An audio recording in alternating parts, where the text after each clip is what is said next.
Good afternoon. I'm Bill Reilly, co-owner of the River's End bookstore, and thrilled to have been asked to read from the one and only Ivan.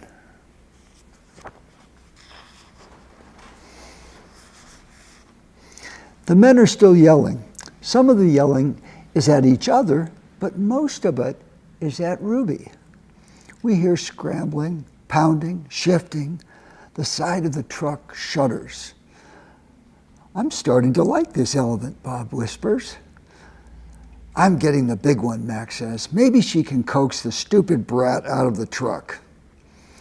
Mac opens Stella's door. "Come on, girl," he urges. He unties the rope attached to the floor bolt. Stella pushes past Mac, nearly knocking him over. She rushes as best she can, limping heavily toward the open door of the truck. She catches her swollen foot on the edge of the ramp and winces. Blood trickles down. Halfway up the ramp, she pauses. The noise in the truck stops. Ruby falls silent. Slowly, Stella makes her way up the rest of the ramp.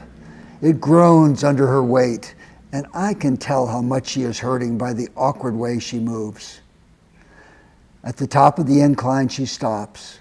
She pokes her trunk into the emptiness. We wait. The tiny gray trunk appears again. Shyly, it reaches out, tasting the air.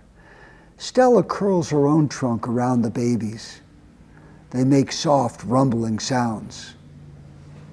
We wait some more. A rush falls over the entire Big Top Mall. Thud, thud, step, step, pause, step, step, pause. And there she is, so small she can fit underneath Stella with room to spare. Her skin sags and she sways unsteadily as she makes her way down the ramp. "Not the greatest specimen," Mac says, "but I got her cheap from this bankrupt circus out west." They had shipped her over from Africa. Only had her a month before they went bust. He gestures towards Ruby. "Thing is, people love babies. Baby elephants, baby gorillas. Heck, give me a baby alligator and I could make a killing." Stella ushers Ruby toward her domain. Mac and the two men follow. As at Stella's door, Ruby hesitates. Mac gives Ruby a shove, but she doesn't budge. "Doggone it, get a clue, Ruby," he mutters. But Ruby isn't moving, and neither is Stella. Mac grabs a broom. He raises it. Instantly, Stella steps in front of Ruby to shield her. "Get in the cage, both of you," Mac shouts. Stella stares at Mac, considering. Gently, but firmly, using her trunk, she nudges Ruby into her domain. Only then does Stella enter. Mac slams the door shut with a clang. I see two trunks entwined. I hear Stella whispering. "Poor kid," says Bob. "Welcome to the Exit 8 Big Top Mall and Video Arcade, home of the one and only Ivan." When Julia comes, she sits by Stella's domain and watches the new baby. She barely talks to me. Stella doesn't talk to me either. She's too busy nuzzling Ruby. She is cute, little Ruby, with her ears flapping like palm leaves. But I am handsome and strong. Bob trots a circle around my belly before settling down in just the right spot. "Give it up, Ivan," he says. "You're old news." Julia gets out a piece of paper and a pencil. I can see that she is drawing Ruby. I move to the corner of my domain to pout. Bob grumbles. He doesn't like it when I disrupt his naps. "Homework?" Julia's father scolds. Julia sighs and puts her drawing aside. I grunt and Julia glances in my direction. "Poor old Ivan," she says. "I've been ignoring you, haven't I?" I grunt again, a dignified, indifferent grunt. Julia thinks for a moment, then smiles. She walks over to my domain, to the spot in the corner where the glass is broken. She slides papers through. She rolls a pencil across my cement floor. You can draw the baby elephant too, Julia says. I bite the pencil in half with my magnificent teeth. Then I eat some paper. Even after Julia and her father leave, I try to keep sulking, but it's no use. Gorillas are not, by their nature, pouters. Stella, I call, it's a full moon. Did you see? Sometimes, when we are lucky, we catch a glimpse of the moon through the skylight in the food court. I did, Stella says. She is whispering, and I realize that Ruby must be asleep. Is Ruby all right, I ask? She's too thin, Ivan, Stella says. Poor baby. She was in that truck for days. Mac bought her from a circus, the same way he bought me. But she hadn't been there long. She was born in the wild like us. Will she be okay, I ask? Stella doesn't answer my question.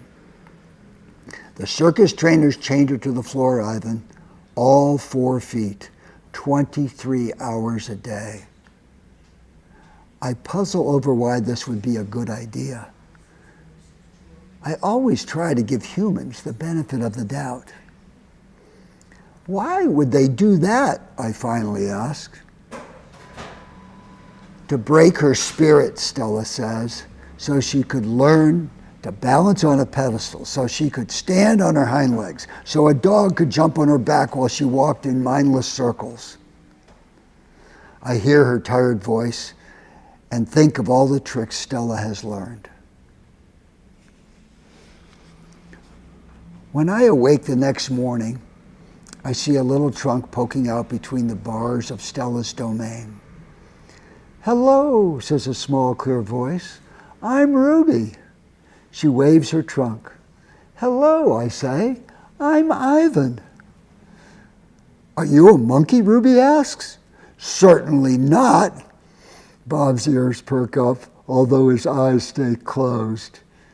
He's a gorilla, he says, and I'm a dog of an uncertain heritage. Why did the dog climb on your tummy, Ruby asks. Because it's there, Bob murmurs.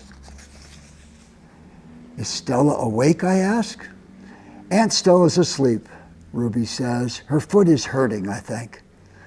Ruby turns her head. Her eyes are like Stella's, black and long-lashed, bottomless lakes fringed by tall grass. When is breakfast, she asks. Soon, I say, when the mall opens and the workers come. Where? Ruby twists her head in the other direction. Where are the other elephants?